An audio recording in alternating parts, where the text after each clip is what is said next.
Alors suite à la montée pascale de l'année dernière, en 2017, nous avions déjà présenté ce chemin de croix. Et suite aux nombreux encouragements que nous avions reçus, nous avons décidé de pouvoir continuer l'aventure et de le proposer dans les paroisses aux alentours, donc dans le diocèse de Sherbrooke, et nous irons aussi 2 fois à Notre-Dame-du-Cap, à Trois-Rivières. Alors nous avons eu l'idée de pouvoir mettre en parallèle la vie de la Passion de Jésus avec la vie de Sainte Gianna Beretta Molla. Alors pour certains ça dit quelque chose et pour d'autres ça ne dit absolument rien. Qui est Sainte Gianna Beretta Molla?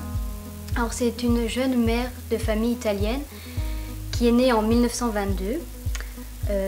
Bon, je vous passe les détails, mais elle a grandi dans une famille catholique avec des parents qui l'ont élevée dans la foi. Elle est devenue médecin et dans les années 50, elle va rencontrer son mari, Pietro, avec qui ils auront d'abord 3 enfants, qui vont aussi évidemment élever dans la foi.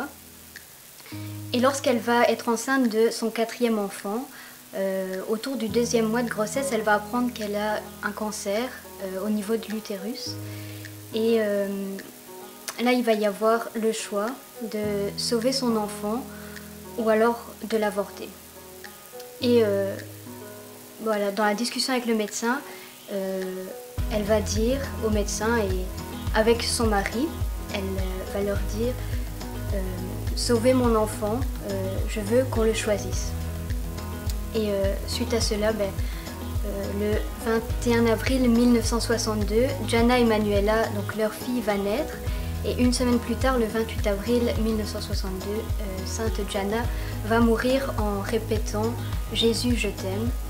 Alors voilà, nous voulions un peu incarner les 2 personnages dans ce chemin de croix, Jésus d'une part, sa passion, et cette sainte, où dans ces 2 vies, on pourrait penser que c'est la souffrance, et juste la souffrance, mais à travers ces chemins de souffrance que les 2 ont vécu,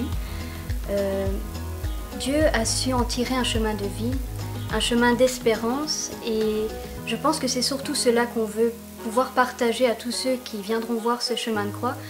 C'est qu'à travers même les souffrances que chacun on peut vivre dans nos vies, les passages plus avides, les chemins plus étroits que l'on peut emprunter, Dieu va toujours venir trouver le chemin de vie.